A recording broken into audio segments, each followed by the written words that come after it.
I'm going to make a start and welcome everyone to the department and online. I hope you can hear us and hope you can see some of us. We've got a few technological difficulties, but we have got some IT support people coming back hopefully to make sure that the images are working well.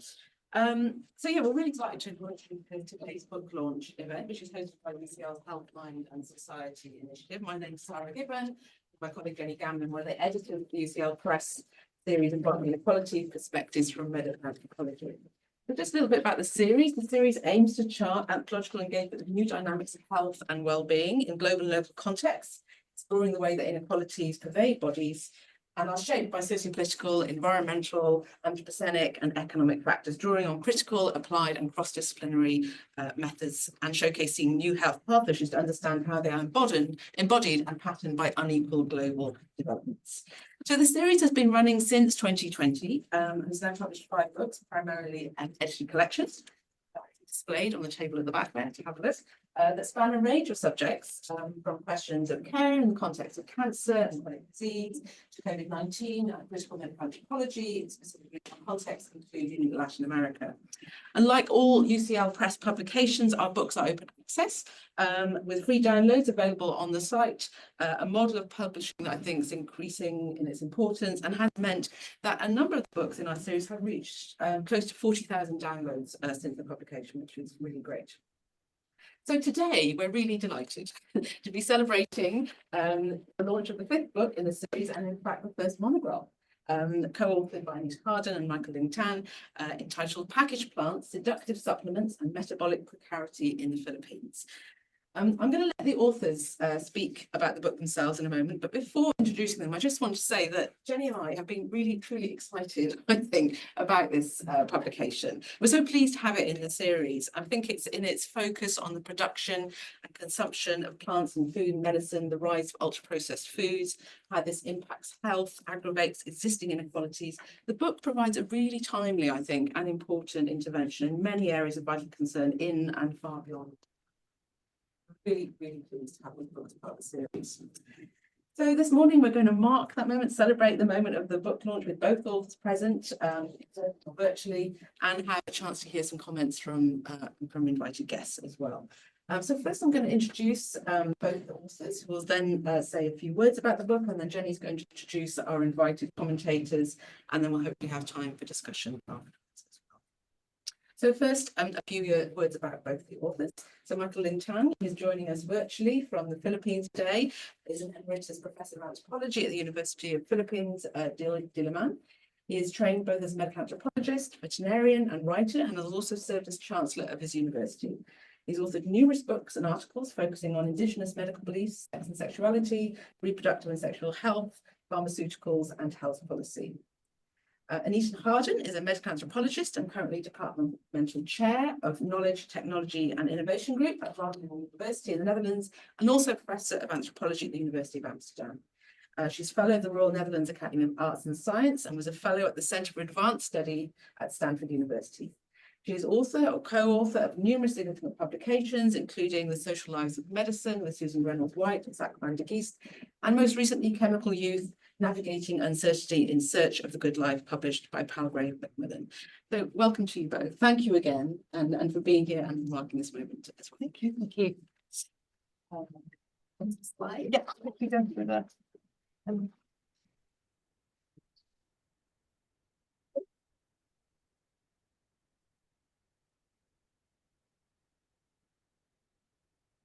Mike and I thought we shouldn't take too much time because we'd really like to engage in discussion. But given that most of you haven't seen the book yet, we thought it might be good to briefly go over what's in there before we hear the comments. And yeah, this book for us, we've both been, well, Mike lives in the Philippines. I've been working there for over 40 years, makes me look very gray. And for us, this was very much a COVID project. We decided to really delve into this issue. We had more time to think and go back to past work also that we've been doing, which is also why it became partially a historical book. And it started with a fieldwork observation that we made in Puerto Princesa, in Tupalo, working with indigenous people there long ago. In Puerto Princesa, where we found that our researchers there, and a lot of people were engaged in multi-level marketing of supplements. For people who haven't been here, this is a very abundant place, biodiverse, a lot of fish, a lot of fruits, vegetables, everything. Why would people be turning to these two supplements and selling them in this place? So our question was, why does that happen? This is really guiding us through the whole book, where it started. And we were really surprised because one of our colleagues from the past working in community-based health programs developed this one, first Vita Plus, I don't know if you've ever seen it. And he was a primary health doctor working in a very revolutionary movement for health and then selling a sachet. We found out through the research, mainly sugar. So that's where we started. And I'll just run you through what the book then did, what was done next. We realized, and we could do so during COVID, we read more on history of the Philippines. And we came up with a book where the first part is really about the history of loss of plant sovereignty in the Philippines. And then we went into post-colonial shifts in nutritional programs, in health, in 3 chapters. And then we zoomed in on this condition in Puerto Princesa, the rural food town in the Philippines where we found these products. And we didn't want to end negative, although we were very somber after doing all of that. So our last chapter is very much about repair. And actually, a lot of the ideas for repair came during COVID. People started returning to plants when they hadn't done so for a long time. So there was a lot of return to plants, even people being called plantitas, plant carers, plant ants during COVID. So that's where more positive stories started entering into the book. So there's 7 chapters there in 3 parts. And in between are 2 photo essays. And this was very much because of Jenny and Sarah encouraging us to bring in a bit more of the everyday life with food and plants in the Philippines. Because, going through the history, you don't have that much space to do in-depth ethnography. But we did that through 2 photo essays. And Denise and Mao are also online. They worked on the 2nd photo essay. So thank you for being online. So in chapter 1, this is where we do, which ends up being a brief history because we can't do a whole book about it, where we went through all the shifts in the way people connect to plants historically in the Philippines, starting pre-colonial. We loved reading the pre-colonial stuff, and then into the Spanish colonization, the American colonization. And these were led to metabolic rifts and shifts, and metabolism is a key concept throughout. The last one leading to this ultra-processed food transition with a lot of industrial food, but also a lot of fortification, better than nature. Post-colonial, we went into the program, the nutritional programs of the Philippine government, which are very much to do with reinforcing actually this ultra-processing, fortifying, adding vitamins to foods to solve the problems, or adding supplements to make it better. So here we see a kind of reinforcement of the idea that you're not getting enough, which started in this history, and people thinking that they need to solve it by more processed. And then here you see the noodles, a lot of noodles entering the food, the diets of people, whereas rice was there in the past, a lot of diverse kinds of rice, but people are becoming more and more dependent on wheat-based foods, also breads. Then in chapter 3, we revisited our own past in community-based health programs, where Mike was very much involved in a revival of herbal medicine, studying what people had been using all over the Philippines and trying to encourage the use of plants for health. This was in the 70s. At that time, I was also working with community-based health programs. And we had this belief that we could reinforce the use of herbal medicines, but actually in this chapter, we show what happened is that the medicines became commodified and given scientific evidence for proof or not, but in a way out of the hands of people. So we describe this as a loss of plant sovereignty. And then in chapter 4, we go into the packaged plants and we read them. I'm glad you're here, as material culture. So what do we see when we have a look at these? And I'll send them around. These are the two main supplements that we describe. So have a close look at them. And we show how those supplements actually, in what they present, they reinforce people's worries about health and their worries about having deficient diets. In chapter 5, then, this is where we go back into our initial field work, where we show how both of those supplements are very popular in Puerto Princesa.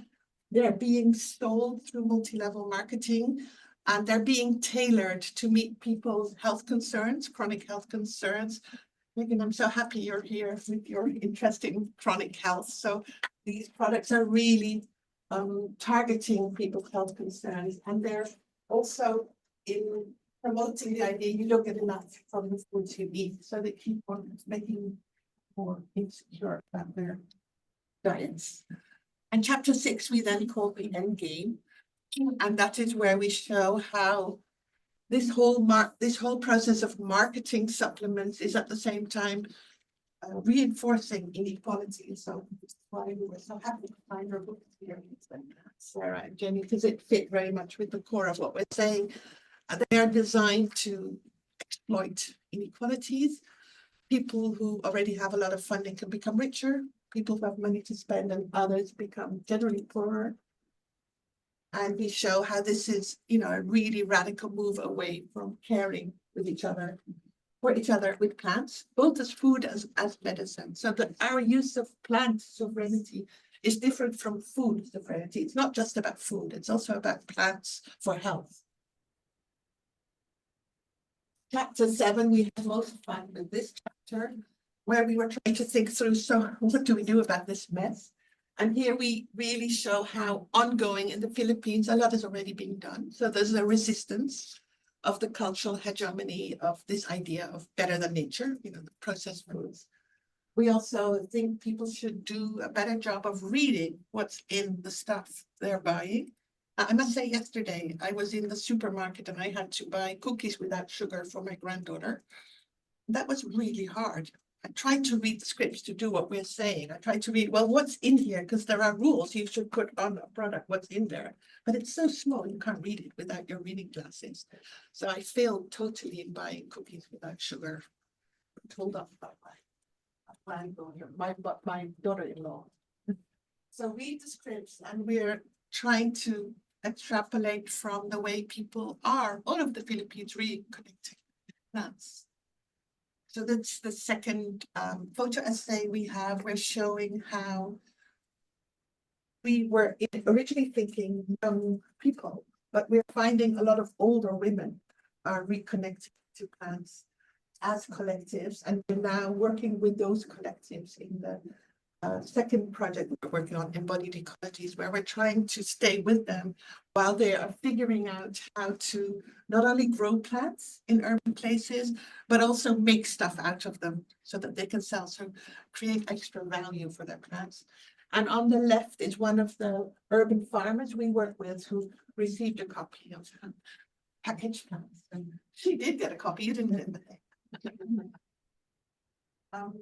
So handing it over to Mike now. Mike, do you want to add a few points?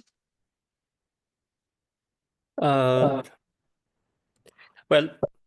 since the book was published, actually, even right before the book was published, there seems to have been a flurry of activities around the concerns around ultra-processed foods. So we're really dealing not just with supplements, but with an epidemic of ultra-processed foods, which are different from supplements, but they're cheap foods, but they're empty calories. They're high in salt. And it's only now that people are beginning to wake up to this, including medical people, nutritionists. No? So we touched on that in the book, but I think it's going to be a very important topic in the near future. It's unfolding right now. Sadly, with the new Trump government in the States and the takeover of Robert Kennedy of the Department of Health, we can expect many more problems. Kennedy himself has holdings in supplements, and he's just not there. It's amazing how how food and nutrition is going to be in the hands of a person who is not trained in the health sciences and who believes in conspiracy theories. And this is a very sad development.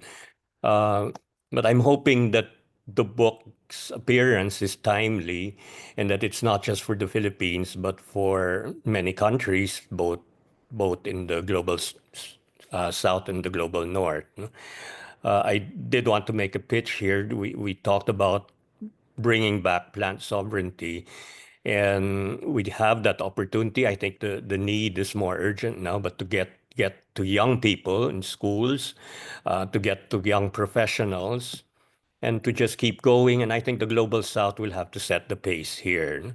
I did want to acknowledge the work of Carlos Monteiro, who is Brazilian, and he was the first one to bring out the problems around ultra-processed foods, and produce one of the best government nutritional guides. No? He's just not known enough, but he's influencing the work of many people in this area. So packaged plants really is just part of a growing global movement to bring back plant sovereignty and to bring back food security for people throughout the world. And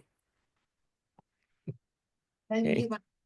of course, we do want to thank Jenny and Sarah for being such wonderful editors and for pushing us on to get this out. And we strongly feel the book fits so well in your series. We were so happy to find it, also as an open press. Thank you. Thank you. That's great. So I'm going to have to Jenny in a this. Yes. Hi, everybody. It's lovely to me. Okay, I just want to say also to sort of reiterate some of Sarah's words, say thank you so much for approaching us about this book in our book series, because it's very much sort of embodies so many of the different questions that the series wants to be dealing with, and particularly sort of thinking forward, thinking ahead of the types of issues that we want to be grappling with. And in fact, when I read the opening piece of the book, some of the questions that you pose there I find really striking. For example, how as researchers do we counter this barrage of online misinformation about food and nutrition, what sort of ideas and language do we want to be producing? So I think this book's brilliant for addressing some of these really, really important questions. Okay, so we've got Megan and Christina who are going to give some comments. I'll ask, first of all, I'm just going to introduce Christina because I think earlier. So Christina Finis has an MA in Museum, Heritage and Material Culture Studies from SOAS and a PhD in Comparative Literature from the University of the Philippines. She's a member of the Research and Teaching Faculty at the SOAS School of Languages, Cultures and Linguistics, where she contributes lectures on the Philippines to modules in Southeast Asian Studies, Area Studies and Post-Colonial Studies. She's a member of the editorial board for Southeast Asian Research. In 2017, she spearheaded the creation of Philippine Studies SOAS, the Centre for Southeast Asian Studies, which is a disciplinary forum for Philippine-related teaching, research and cultural production in the UK. So thanks very much for joining us, Christina. Do you want to come up and say a few words? Oh, Anita said it'll just be a chat. So thank you very much for having me. I just ran across. So when I read the book, I couldn't put it down. I grew up in the Philippines. My first job after university was actually in Palawan. So I went around. I work a lot with indigenous communities there on issues of ancestral domain, land, properties, and then also material culture. So when I was reading the book, I felt a really deep kind of affinity to the issues that were raised. I myself, I remember growing up, I had to take 1612, which is a pill that's supposed to be for vitamin B deficiencies. And as the book very interestingly put, there's lots of ads about how take this, so you're taller. Well, it didn't work for me, but there's a lot of ads and stuff pushing this agenda of what nutritional supplements. And it's interesting to me, just going forward from, I looked up 1612 actually after I read the book, and now they've actually, they have a big kind of ad campaign. They made it pink. I remember it being a very small pill and it was So that's white. B1, B6, Yes. and B12. Yes. And Yes. so they were saying that now they're campaigning that now they made it pink. And now the issue that they're trying to push is boosting energy for mostly Women. women and workers in call centers. So they're now saying it's not going to make you tall, which I guess it never did, but it's going to give you a lot of energy because now you have reverse hours in the Yeah. call centers. So again, it's a really, very powerful, I guess, kind of push to market these. So that kind of really showed me how relevant and how resonant this issue is in the Philippines.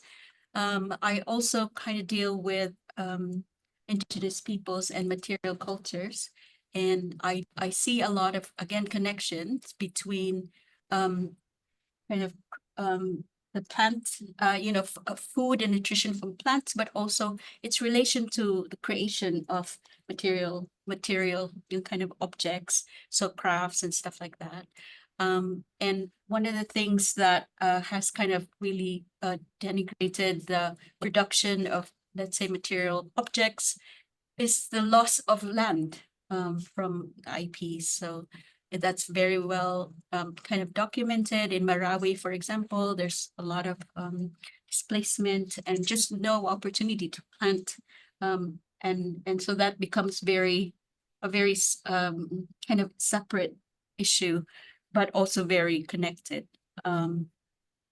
The one other kind of reaction I had to the book was the kind of growing, as Professor Tan was saying, this kind of growing connection between the cuisine. Like there's a big issue now, or kind of, I guess, a lot of copy on the Philippine cuisine. And I'm seeing that one of the kind of, which I really admired, the kind of reparative phase that you had, which I really admired about the book as well, that it had a very practical end. So there's now kind of, for me, looking at the kind of Philippine cuisine and how that can be a reparative approach as well, because there's a lot of social media on, the cuisine of the Philippines is local cuisines. There's like Localpedia, which if you're on Facebook, it's a very well followed social media account where this man or this young scholar goes around. He doesn't do nutrition, or herbal or kind of nutrition, but kind of the local cuisine.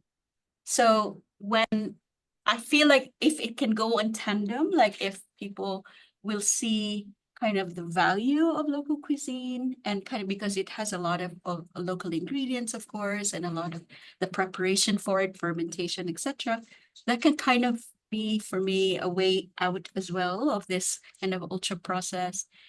So a lot of younger people are beginning to see that there is value in the kind of local preparation, local ingredients through this lens of cuisine rather than nutritional value. So I think it's a very interesting development as well.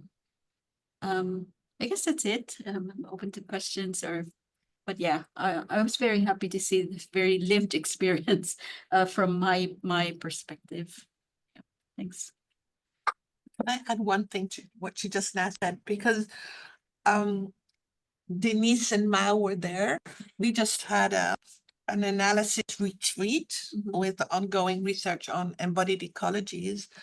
And we decided together to just cook local vegetables for the whole retreat. We cooked ourselves, and we would get them from nearby organic farms, and we would just be thinking every day what we're going to do with whatever we have as produce.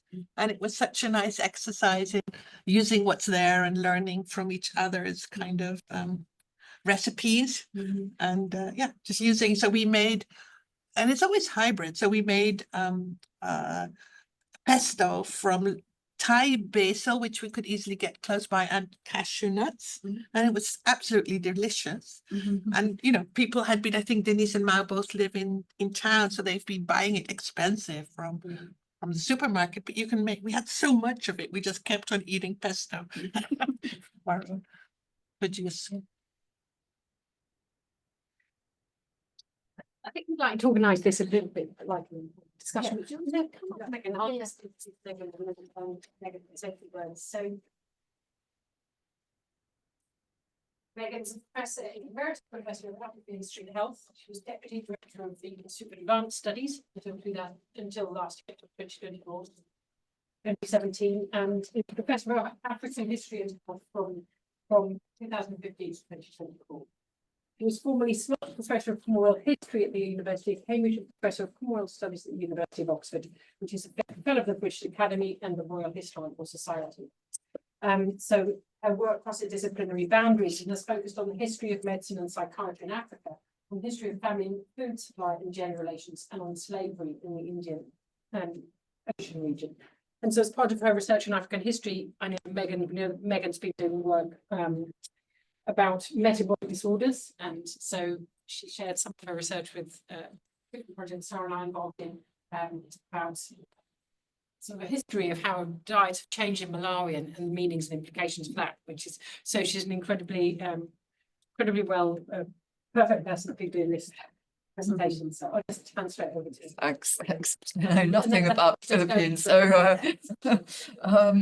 thank you. I mean, I just wanted to start by saying to both Michael and Anita how much I enjoyed this book. I mean, it is really a fantastic book, and I was very, very pleased to read it. I felt it clarified a lot of issues for me. It's written beautifully. Its theoretical framework is extremely clear. Everything is very accessible, and it takes you through a story that is a complex story, but it leads you through it in a way that it, you know, navigates you through that complex story. As has already been said, it doesn't leave you totally depressed, although I think I was actually quite depressed and in need of a supplement by the time I got to the end. I just had a few thoughts about how it's sort of what it triggered for me in terms of the work I do and what other people do in other parts of the world. And I also want to say it is wonderfully comprehensively referenced to similar work happening globally, and that is also really so useful. And thank you so much, both of you. And I also appreciated that this is the beautiful product of a long-term collaboration that comes through very, very clearly, and which I found very moving and very extremely valuable. So I just have a few points, really. The first is just the way in which the book brings about that ubiquity of stress and toxicity in rapidly urbanizing environments.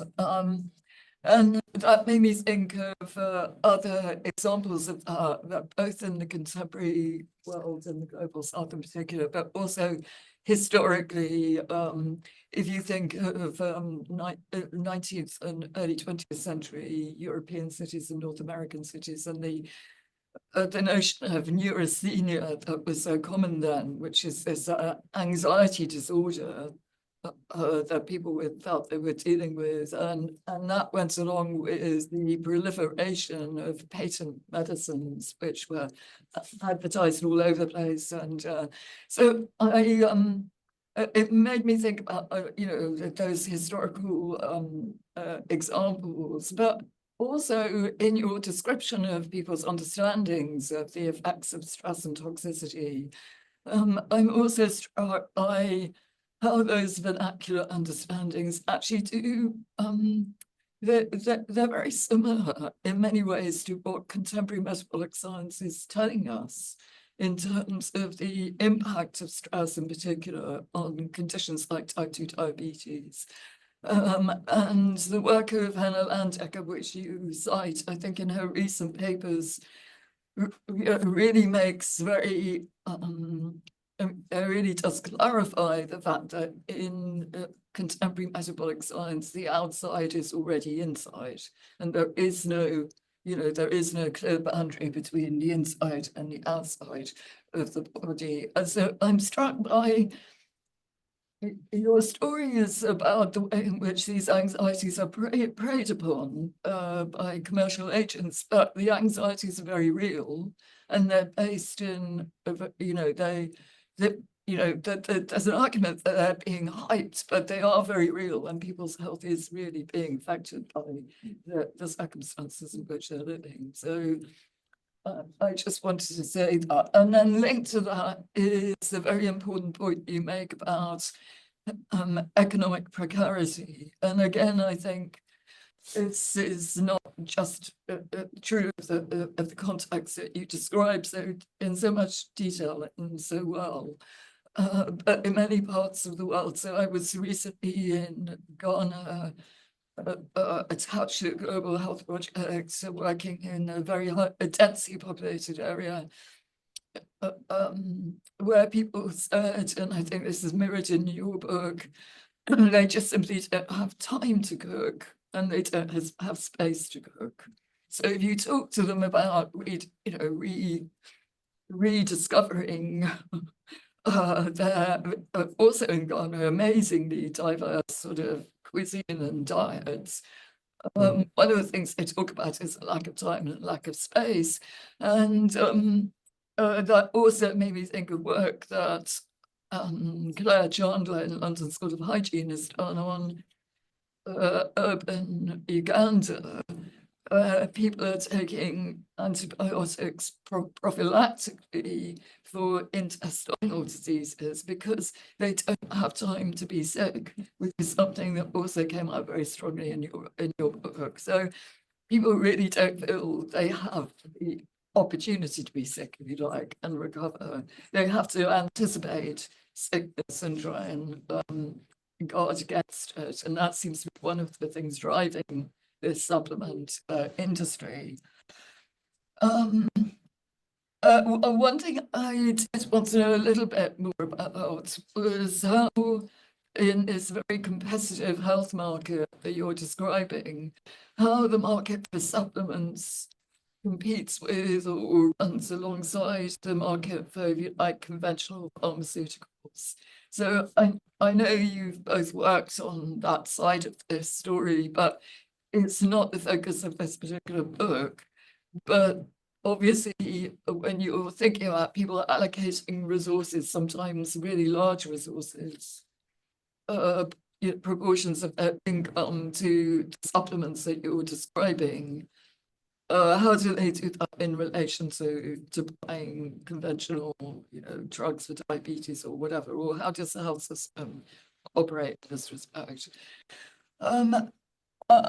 I think my final point is really about the concept of plant sovereignty, and you do define that, and I really appreciate the way in which you talk about the cosmopolitanism of the local, if you like, in the Philippines, which is something that Stacey Langwick, who writes on Tanzania, is also, she's describing an NGO that is doing something very similar to what I think happened in the Philippines back in the 70s, people rediscovering their plants and packaging them, but her NGO is not, it's like on the cusp of this commercialization that hasn't happened.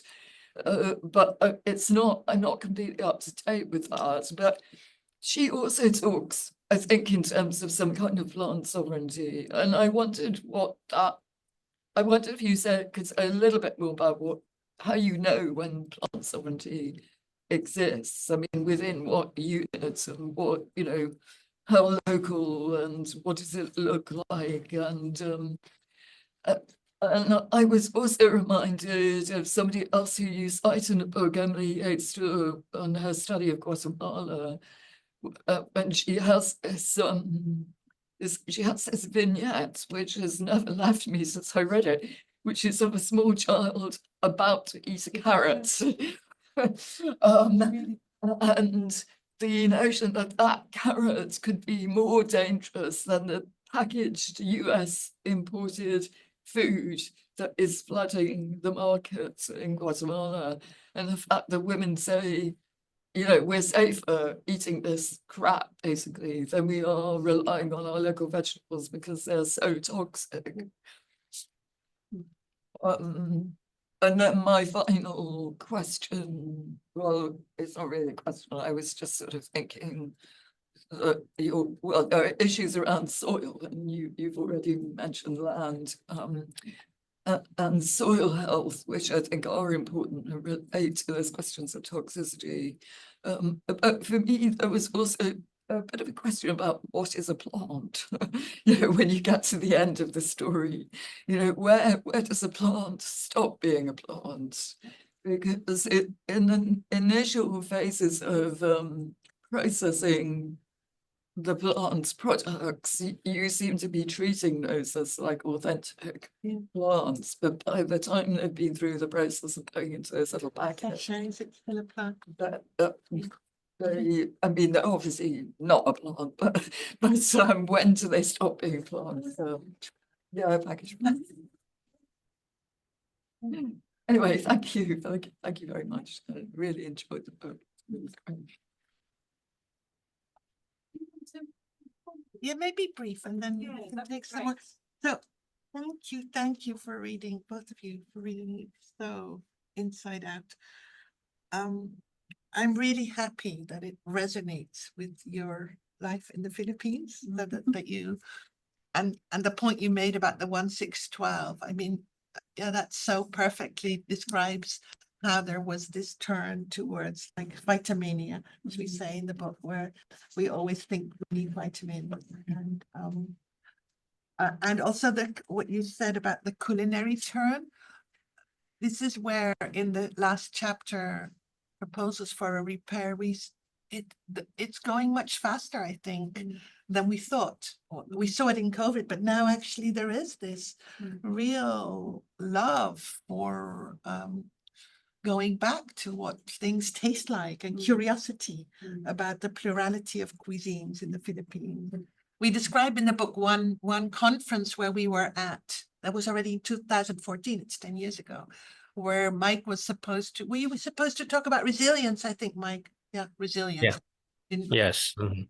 And there was a culinary, a chef there who was really encouraging these nutritionists to go out to markets to find out what our local practices of using fermenting, salting, and all of that. She was a chef in New York. Purple Yam, I think. Oh, to Purple Yam. Besa. Yeah. So Besa, she was yeah. pushing for, and Mike has been pushing for this in Guangming in your college. Do you want to say something, Mike, about the Guangming kind of culinary arts? Yes, we've teamed up with Culinary Center of Asia, which is a private school, very expensive, but they thought that this teaming up with Kwangming College, which is nonprofit and is for disadvantaged students, they wanted to team with us as part of their corporate social responsibility. So they offer courses which would usually be very expensive, but it's not a major in itself, but we explain to students, because our courses are in, our degree programs are in performing arts, in sports science, and in Buddhist studies, and we explain to them that having extra subjects in culinary arts could help them get jobs later on. But we are very aware, and I'm listening. I appreciate your comments on these, our reviewers, that yes, there is a culinary turn that's taking place, but it is still very class-based. No? It's very upper class to begin to discover Philippine cuisine because we have been so alienated from our own food. No? But I'm afraid that for the poor, the food is deteriorating. It's getting worse. And I'd like to think that what we're doing here, using fancy terms like food sovereignty, will help young people, especially, to see the alternatives that are available. And schools are going to be so important. But again, having said that, the schools are also held captive by big food, by the food corporations, the junk food manufacturers, who send in a lot of free samples, who advertise heavily in schools. So we have a long way to go in that aspect. And there is what's the term here? Greenwashing. There's a lot of greenwashing going on with the big companies using the terms that we have from environmental conservation, food issues and all. They co-opt it, and I'm really worried too that people will get confused, including the vitamin manufacturers. They talk about how their vitamins will help to prevent problems of air pollution, without addressing, of course, the issue. And well, thank you also both of you for saying that you enjoyed reading it. And here I have my friend here, Helen Faller, worked with both of us on writing our chapters and helped us get it clear, asking us questions. It's hard work and it worked. Thank you for that. On the issue of the how the supplements compete with medicines, this is a real concern for people for doctors. On the one hand, they're worried that people come too late, that they first take the supplements and then go for treatment. So but on the other hand, it's a mixed bag. On the other hand, a lot of doctors are selling this stuff. Yeah. So if you go onto YouTube, you see a lot of doctors promoting this stuff. So they're earning as a sideline from selling the supplements that are delaying people from coming for treatment. And it's a very, very painful reality for us because one of our research assistants from Palawan, very young man, the age of my daughter, died because of, I think, because of delaying treatment and working too hard. Diabetes. He had diabetes for other things as well. Stress. Of stress. And so I'm also really happy you picked up on that issue of stress. The precarity, which is why metabolic precarity is such an issue in our book. Yes, with urbanization, all the prices of everything goes up. People have to have more jobs to make a living. They have to work really efficiently to be able to just eat ordinary stuff, and the problem with time. So all of that is the reality of urbanization, the reality of working in the call center. As a call center person, you're working long hours. You don't have time to cook. And so then all of this becomes so attractive, both the ultra-processed foods, which are very cheap. Well, with noodles, there's noodles for everybody. We did a little study on noodles. We always like going into shops, and then we bought all these different noodles, and we read the scripts of all these different noodles, and they come at every price category, and they promise that they have vegetables and meat, and sometimes not MSG, so they promise you all kinds of stuff, super cheap. And that is global, isn't it? Yeah.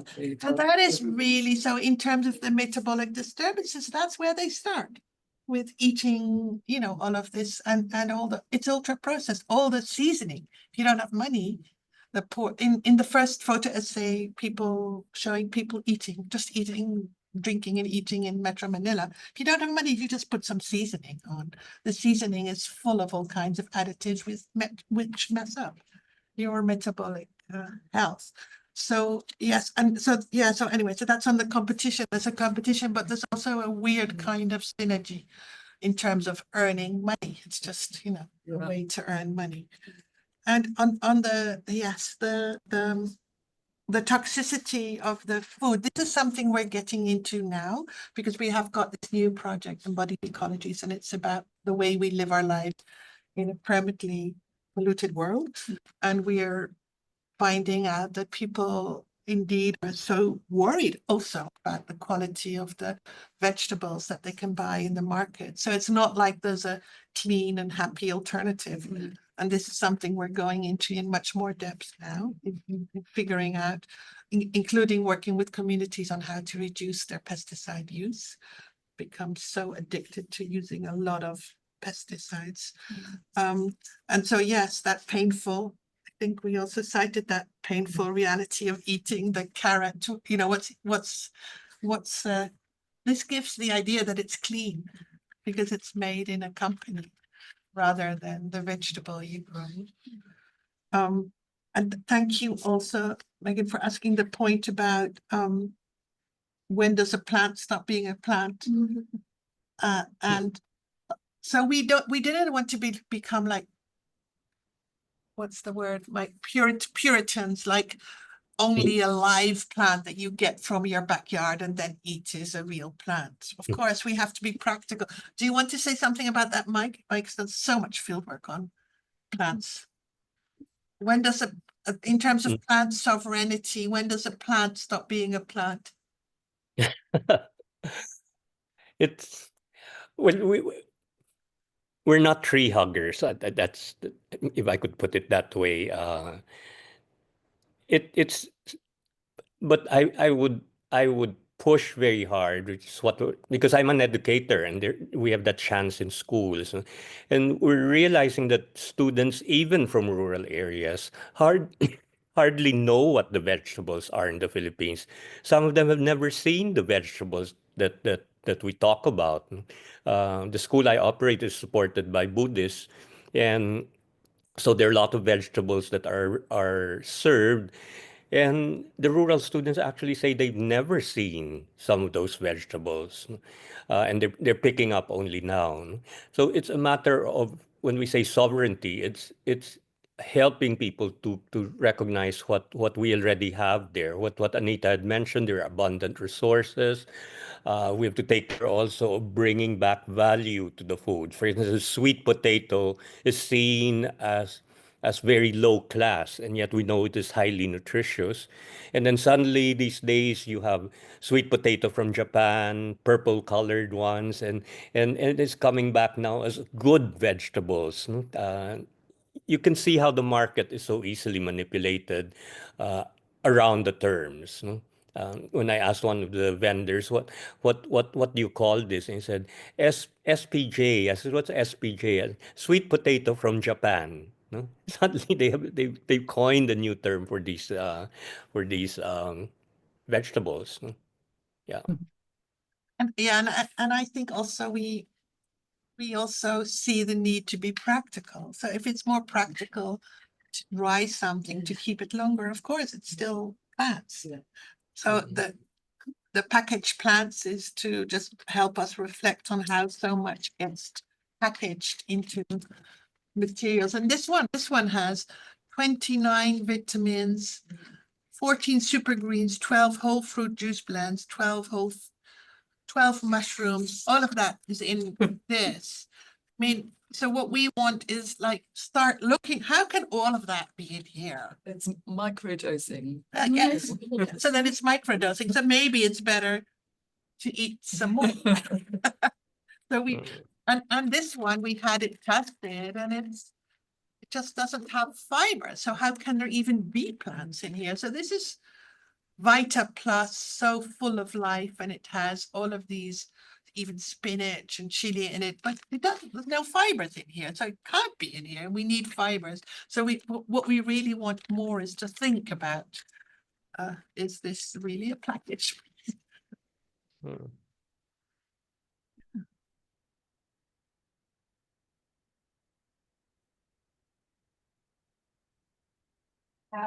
My name is Angela Tam from the School of Pharmacy, and I work with supplements. Oh, nice. Thank you for coming. Yeah, I mean, it's very interested, and unfortunately, I haven't had the chance to read the book yet. Just found out about this event. I will. And yeah, number one, wanted to point out that the one you just looked at, the one with the capsules, doesn't even have like an accurate list of ingredients, like quantitative list of ingredients. Yes, Like, it should be on there. yeah, shouldn't it? it's not even there. And it's But not it's inside yeah, either. it's not No. inside either, but inside the report is for the fact check it. But regulation wise, even here in the UK, in the EU, food supplements don't have to say the truth about what's inside. Yes. So that's pretty worrying to start with, because it's kind of like it's a leap of faith to believe what's written on the packaging. Yes, yeah.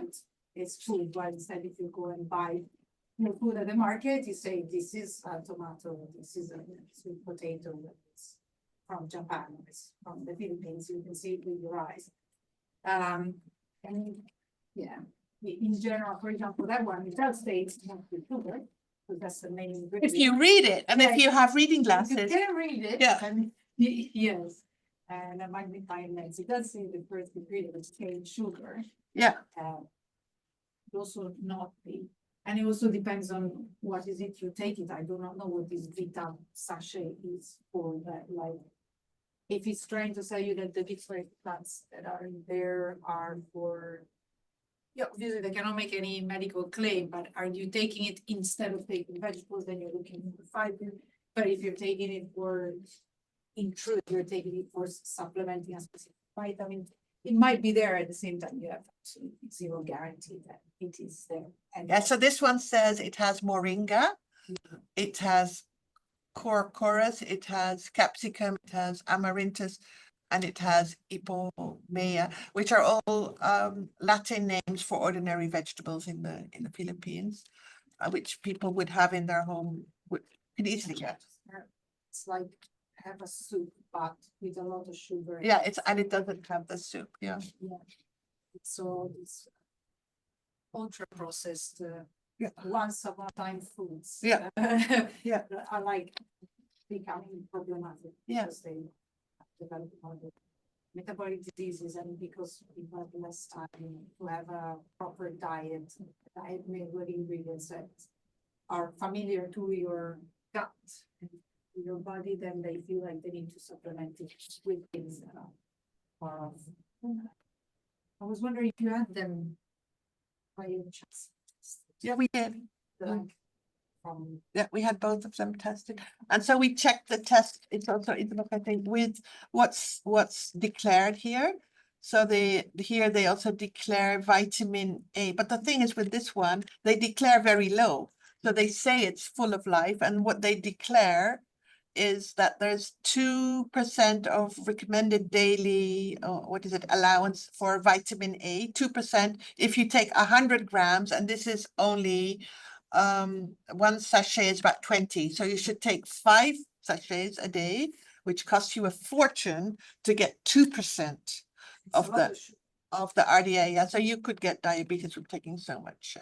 You wouldn't, but anyway, the thing is about the medical claims, they're not on here, because then that would be illegal. Because it does actually say, doesn't it? Yeah, and you're not allowed to do that.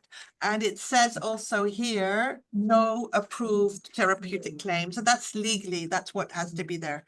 The problem is that the claims get added to the product through all of this social media and all of the YouTube talk, including by doctors.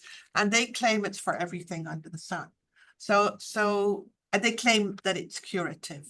That's the problem, and that's not formal. It's not on the sachet. So it's by word of mouth or by word of social media that those claims get added.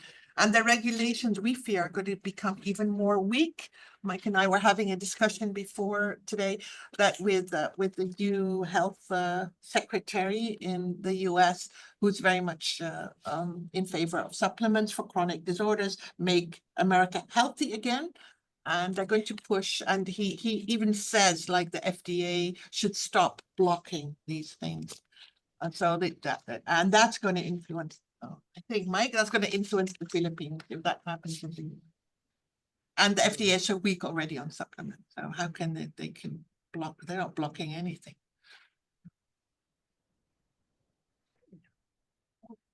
Hello, it's so nice to meet you. My name is Dahlia and I did my PhD research 9 years ago now in Bataraza in the south of Palawan. Oh, really? Bataraza? Exactly. You're doing, brave. Photo research as well. Yeah. About an area, and yourself and Michael, your work is really influential. Yeah. So it's really nice to meet you. So I guess I've got a couple of questions that are a bit selfish, but first of all, I wondered if we could hear a bit more about the photo work that was done from your research assistants. And then secondly, I guess because I was working in the South with Indigenous people looking at malaria, and the use of kind of plants was very high amongst the children, particularly who I was working with. And so I wondered if that came into your work as well, the kind of plants as medicine. You've touched on that in what you said, but I haven't read the book, so I don't know. And is that like an avenue or possibility for plant sovereignty? And also, do you know outside of Puerto Princesa, like how much this is also kind of reflected in these more rural areas in the south of the Okay, I'll ask Mike to answer about the plants. But we were there in Puerto in January, and first what happens with the supplements is at a certain point you can't find any more users, so that it moves south. So it's moving in that direction. I haven't been to Bataraza yet, but I asked the distributors and they said that no, it's more strong now in places. So it keeps on going further. Even 10 years ago, I know all these products, and also the other thing is the plastic that's generated. Yeah, these are sachets, and this is non-recyclable. Mike, do you want to say something about the plants, like the plants that are still? I didn't quite catch the question about the plants. People were still using plants in the sense of like plants as medicine, particularly for things like malaria or other infectious diseases. Right now. Still alive, now. Because in the first chapter, we describe how there's quite a lot of ethnobotanical work on how plants have been used all over the place for many, many different. So that's part of our definition of plant sovereignty. But do you want to say something about now, Mike, if people are still using plants as medicines?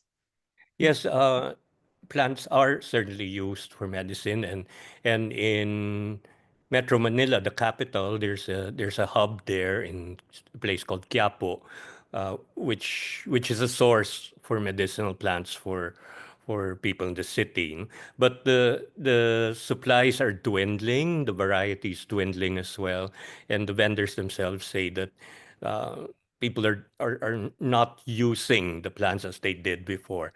And the problem here as well is that government never, in all these years of medicinal plants research, the Philippine government has only endorsed 10.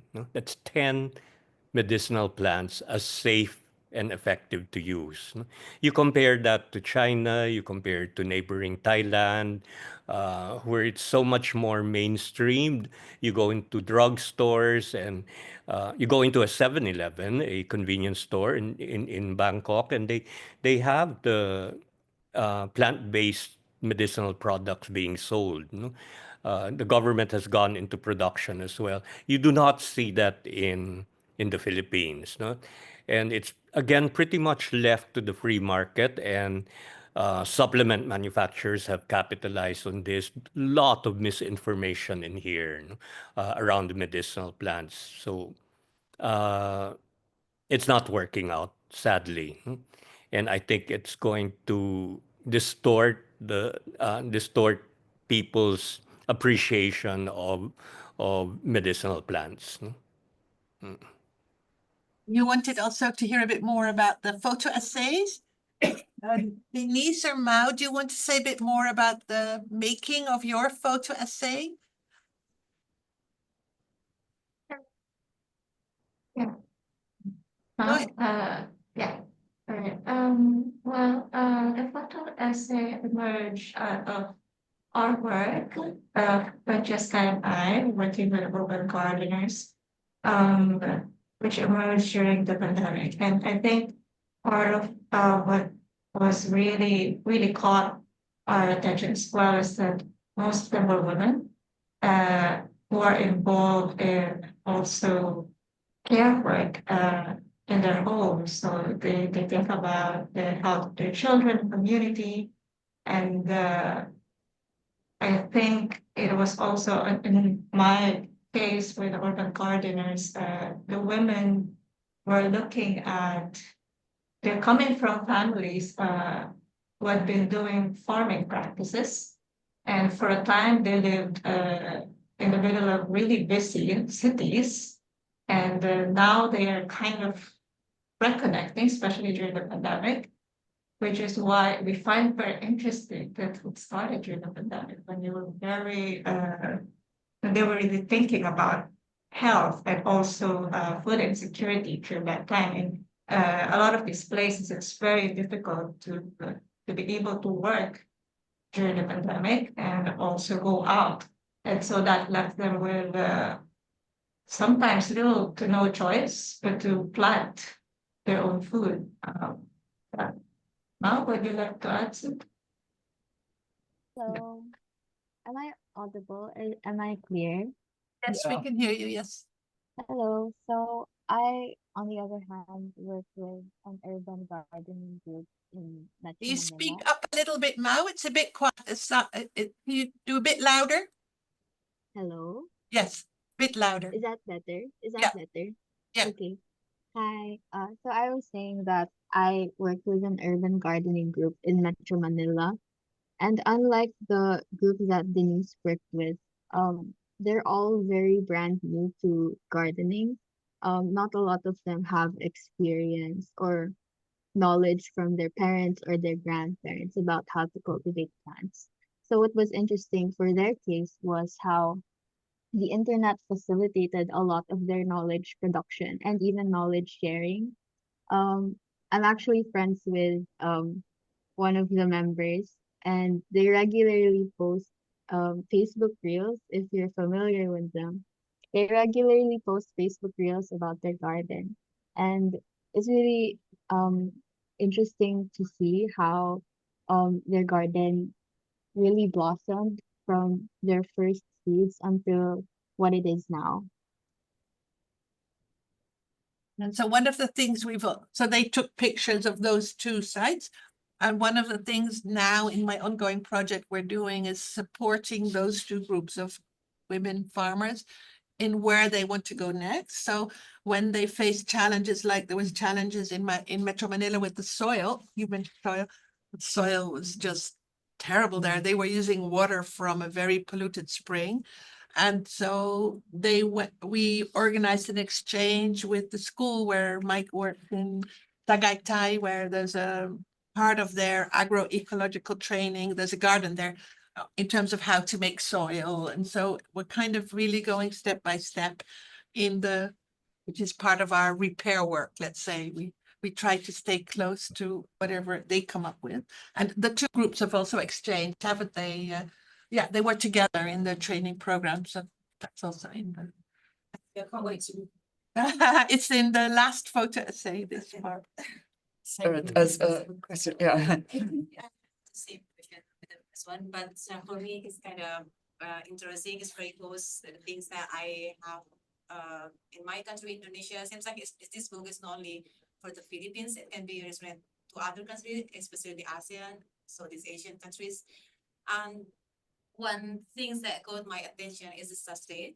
There's a halal logo there. I have no idea why in the Philippines that the majority of the people is not Muslim, but they put a halal logo there. Yeah, halal, yeah. Yeah, and I do believe that it's overplayed. It's kind of so typical, it's the kind of sachet, the writing is blurred, and there's no many ingredients things. But for the people, the global one, it's like the ingredients is not like our things. We just see, oh, it's cheap. It seems like it's good. We take it. So it's kind of limiting things, the ironic things, because they want to be healthier, but it's very expensive to get the proper one. So I want to ask about, did you talk to directors, with the stakeholders like the Ministry of Health or kind of things, because it seems like overclaim. It's overclaim it, like what you did said, you tested it, but it's different with what they claim on this packaging. So we need to also Yeah. related stakeholders or the consumer body. Yeah, Because we the also people- talked to the people from the Philippines Food and Drug Authority and the former director who was seriously concerned about delaying a medical treatment. And occasionally the FDA does test something and then puts out a warning. But there's no way, because the rules are that as long as you put on it no approved therapeutic claims, you can put it on the market. So there's no way in which the FDA is going to be able to monitor all the stuff that's out there. They can't do that in the Netherlands either. It's just all out there, and then occasionally they try out, they test a little bit of it. And you're so right about those claims. So certified halal, I think they're both certified halal. So maybe they sell in other countries like Malaysia or Indonesia to get more. No, but there's also Muslims in Yeah. Philippines in the south, and they anything it's also, I think it's also FDA or somewhere. It says FDA. Anything that this is just marketing. Anything that can give it credibility is printed on the sachet. And you also mentioned the sachets themselves are polluting, and that but why the companies like using sachets is because you can brand them so easily. It's nice and glossy, so they don't. It's as important to have this stuff that pollutes, but it's brandable, as it is to sell the sugar inside. Yeah. We have a paper coming out. I hope it's called Toxic Inside Out.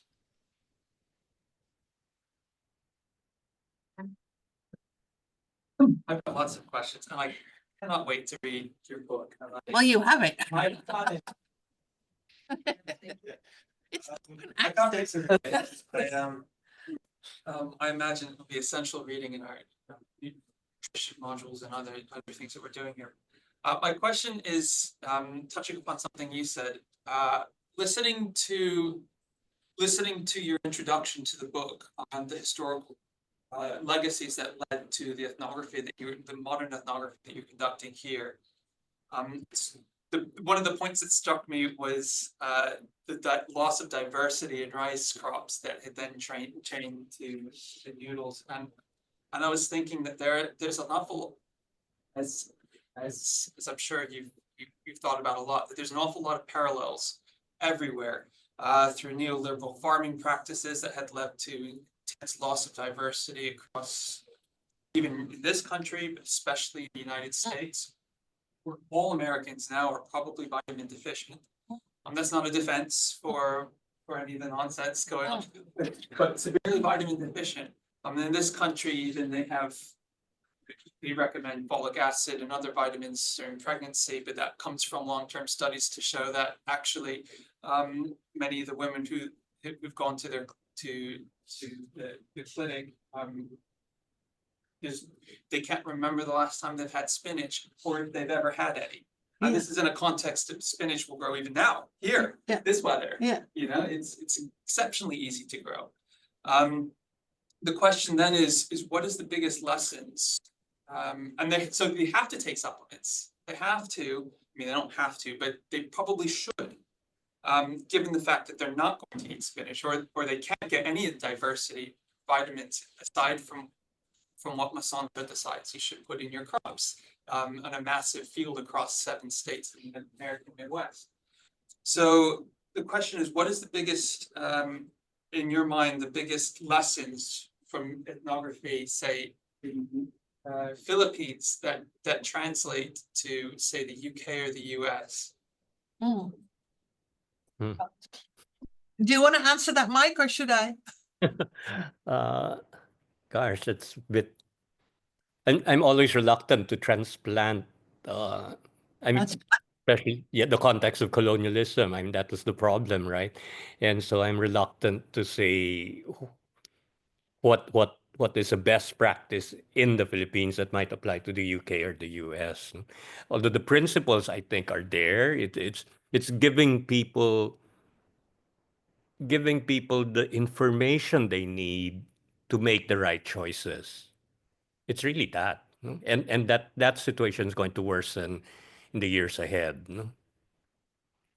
especially then- for Yeah, but I think there's with the plantation agriculture that was introduced into the Philippines, we kind of live under the same plantation agriculture here. It was also introduced here. So there's parallels, I think, in the farming systems, and there's parallels also in how difficult it is to change that kind of large scale farming system, which is producing unhealthy food. It's just producing unhealthy food in many ways, kind of less diverse food, but also chemical polluted food. And it's also producing cheap food, isn't it? And that is A lot of cheap I mean, that's one of the major issues, surely, for people all over the world, is if they want to go back to a healthier diet, but they can't afford to do that. Yeah, Mm. but the Until the present circumstances. So that means policy, you know, there has to be some move against the big food, the multinational food industry, and that is a huge issue. Yeah, and I work at an agricultural university now, and they're doing a lot of remodeling because this university where I work has a terrible legacy of promoting large-scale agriculture to feed the world. That's what they were pushing for. And there's kind of, they're not daring to publicly say there was a mistake, but there's increased understanding that there was. And so there's new modeling. Everything is solved by models. There's new modeling of how you could work more with diverse local farming systems, agroecological practices, and still produce enough food. So I think that's a whole issue in terms of how we deal with that. But the Food and Agricultural Organization is adamant about diverse eating being good for the planet and for people, so that a diversity in the agricultural practice, or let's say producing more diverse locally, is good for the soil and it's good for the people eating that. And I actually, if we saw like when Mao describes the vegetables that this group of women is growing in urban dense community in the outskirts of Metro Manila, on a piece of horrible land in between a police station and a rescue thing. There's a lot of floods there. And it's stony, and they were able to make some soil, and it grows, and there's a lot of produce. I mean, this is a tropical country with climate and water, and somehow growing stuff isn't actually that hard, what you said about spinach. So I do think there's a similar, and if only in the Philippines, I think it will be easier to grow a more diverse diet than my diet in where I live now is in the winter a lot of cabbage. I get totally fed up with all of that cabbage. I'm trying to eat locally. So yeah, so I think there are things that we're facing in the same way in terms of dealing with plantation agriculture, but there's also similar ways of trying to resolve it.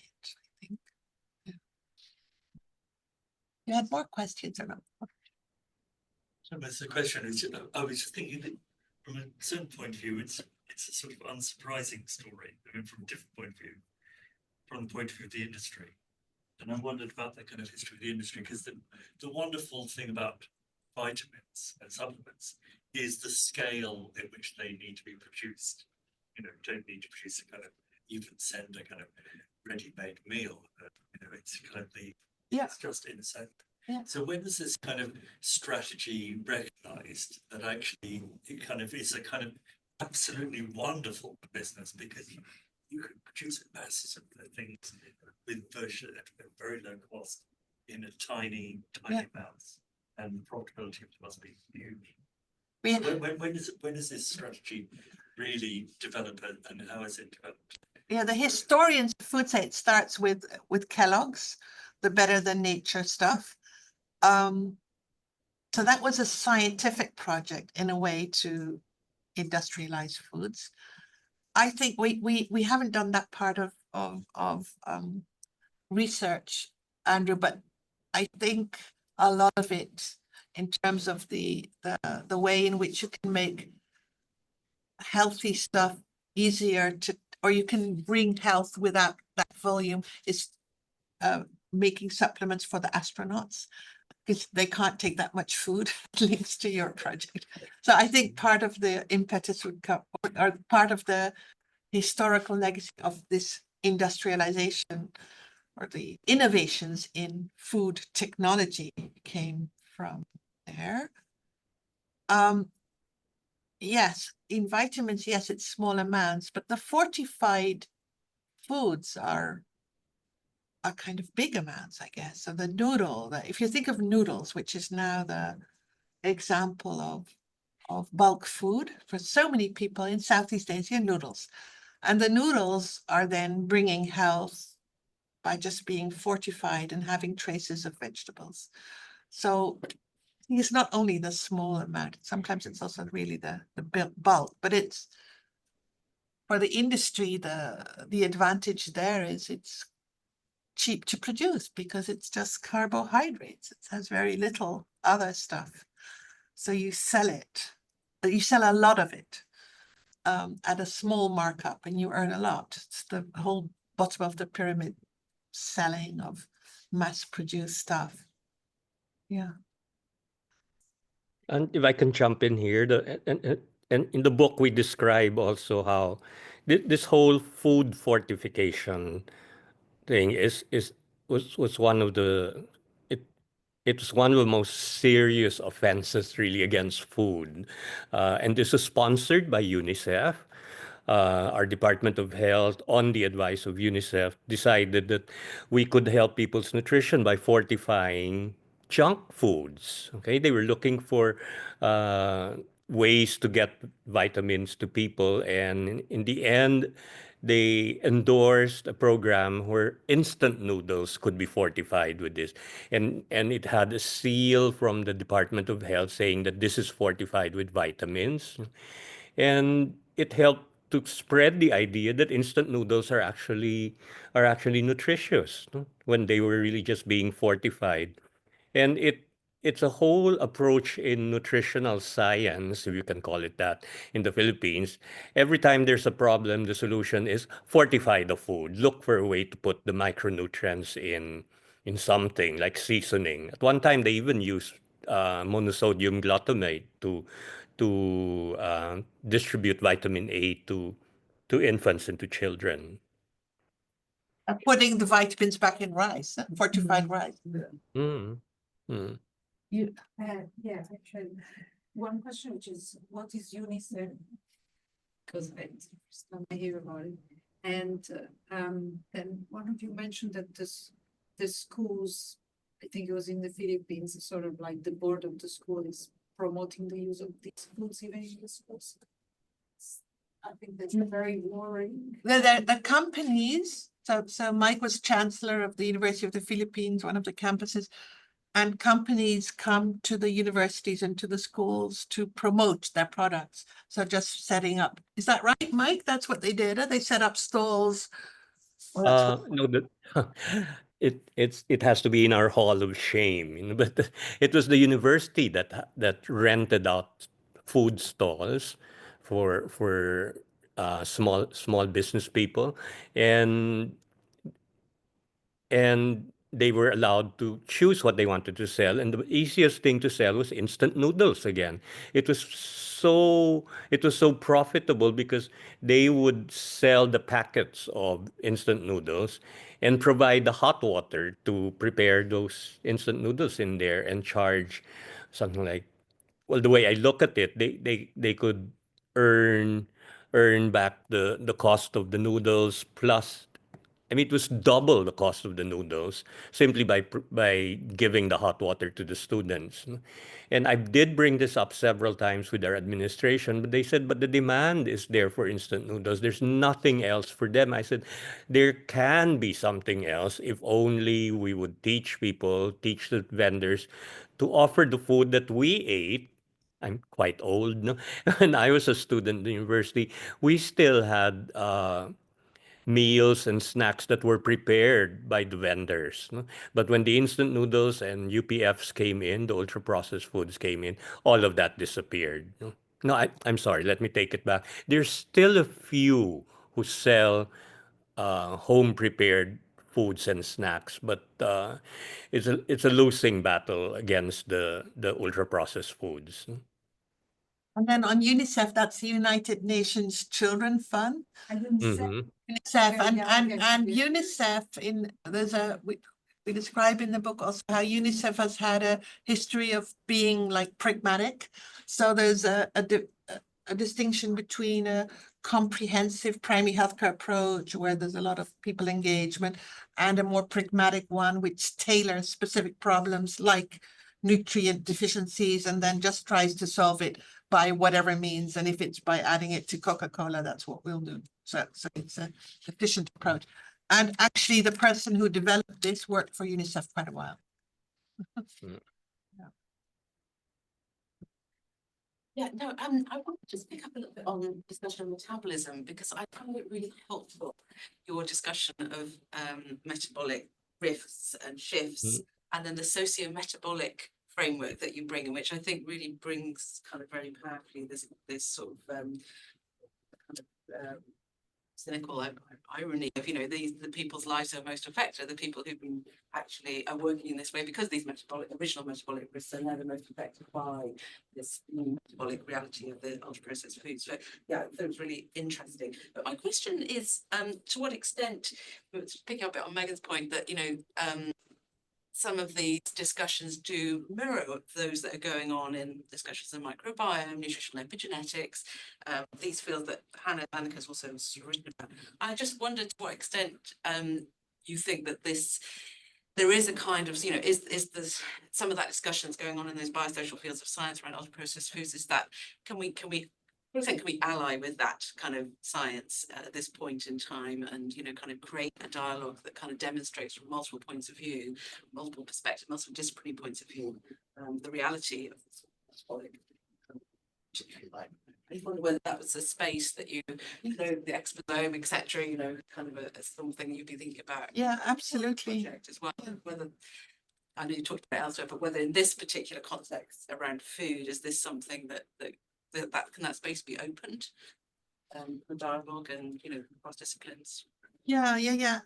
There is a lot of work going on in the food world, or let's say in the critical nutrition studies field. There's actually a rift, no, is that a rift? In the nutrition study. So there's the people who are working on so-called functional food research. They are trying to generate evidence for promoting specific, it's nutritionists. They're kind of saying what specific components of food do. And then there's the other field of nutrition studies, the critical or public nutrition studies. And Monteiro, the person that Mike already mentioned from Brazil, is part of that movement, but it's a very strong movement. And also there's more and more people, nutritionists like here also, we mentioned Chris van Tullicke, who's very critical about ultra processed foods. And there's more and more evidence coming out of those studies about what it does to the, it's shocking evidence, what it does to the gut microbiome. And so, yes, I totally think that's coming together to form a very fierce critique that should promote more sensible government regulations also, because there's a problem with regulation, including the regulation on promotion, the marketing. So if we don't properly regulate the way these things are marketed, then we're in trouble. People are buying into, and through the social media echo chambers, those supplements will get to you. They'll find you. If you have a certain concern, they're going to find you. Yeah. Just to follow that up a bit, I mean, your supplements are dangerous in all sorts of ways, but partly because of how much money people spend on them and the exploitative nature of the industry. But perhaps more dangerous is actually what people are eating. Yeah, I mean, that's the kind of the bigger problem. Yeah, there's also a problem of eating. I don't really see that as two separate problems, because the packaged plants are also grown commercially. So they would, I think that's an underlying point that is both for ordinary eating and for taking supplements. Yeah. Yes, I see your point. That's a really serious point. And in our new project, we are working on, well, the persistent pollution of the world's soil, water, food, everything, which is a grimmer picture still. I mean, I heard Anna Landecker talk recently another terrifying paper of about food stabilizers and how that, Yes, yes. so every time she touches one of this new, I mean, to go to the contemporary science, it seems to be kind of moving, inexorably in more depressing directions. But it was like another level of that, of what this is actually doing to the cells within our body and how. The boundaries between cells being broken down by some of these substances are in. Yeah, and that's explaining why this ultra processing is such a problem.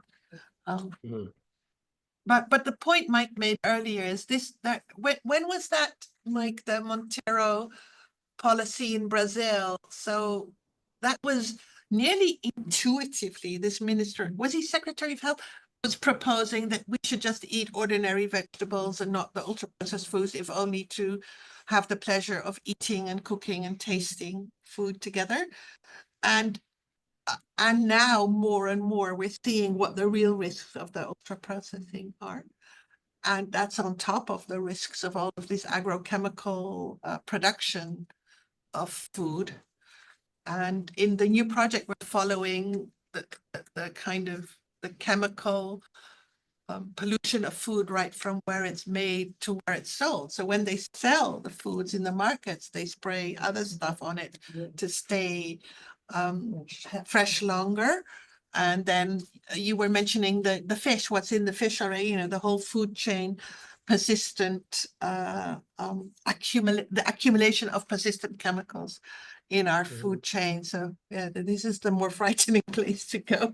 Might have to be the next book, but I'm not sure if we can have a proposals for repair there. Thank you so much, Anita. I know we've really got actually. I just wanted to say as well, I don't know the Philippines at all, so I don't really know what the sort of food production looks like. In terms of thinking about your food sovereignty, I was just sort of coming outwards and thinking about global food systems.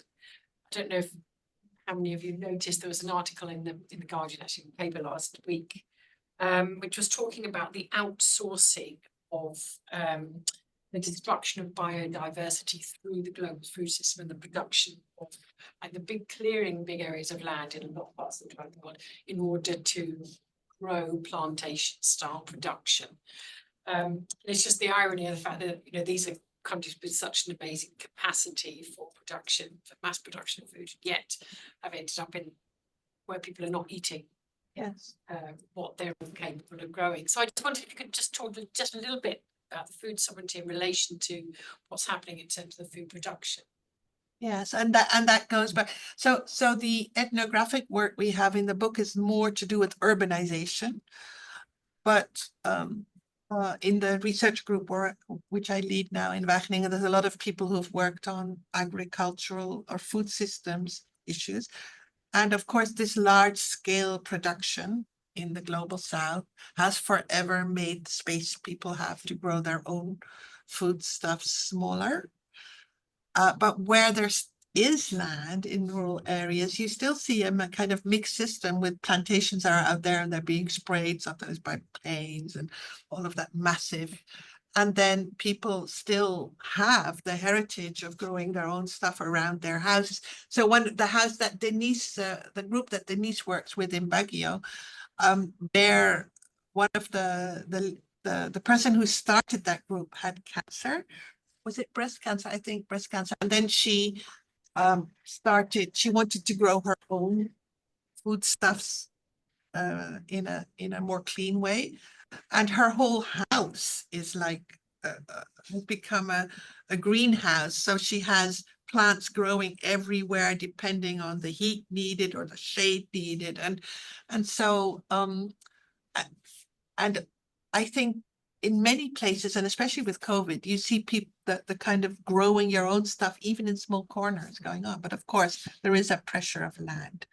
And there's a lot to do these days about the way, there's this outsourcing of the production of food for cows, comes back as cow's feed. So I mean, that whole system, of course, is under attack. Yeah. Yeah, interestingly, I was having a conversation with a professor of ecology about this just last week. And she said, well, if the UK, for example, was to produce all its own vegetables and all its own food, it would literally have to turn the entire country into farmland. And so, it's who, because we've got the density of such a density of population, and people want certain types of food and they want them seasonally, that this outsourcing is just A necessity. Yeah, but then I think you need to look into what's underneath those calculations. We throw away a third of the food we produce. Yeah. So I don't think this has just not been resolved. So in the university where I'm at now, there's really a kind of whole generation of scientists, young scientists concerned about the future of the planet. And they are kind of working on these different models. And it's also, of course, really political. So anything you calculate has an interest for some. And I don't think I think also in the book we're not kind of against the packaging of plants. If we describe how this happened pre-colonial, there was stuff coming from Mexico. People were trying out new stuffs, and a lot of the things people think are Filipino, they're not.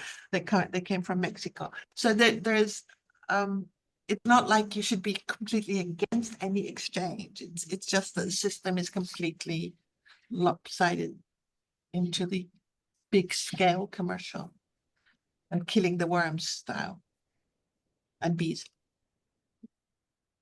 Today's book is a bit more depressing. I don't think so. I don't know. We're trying to do harm reduction. Thank you very much. Thank you, Michael. And Yes, sure. thank you. Thank you as well. Now it's really midnight, Mike. Sleep well. It gets better. Bye-bye. Thank you. Thank you very much. Thank you. you. Thank you. Thank you, everybody, for coming. Yeah. Bye.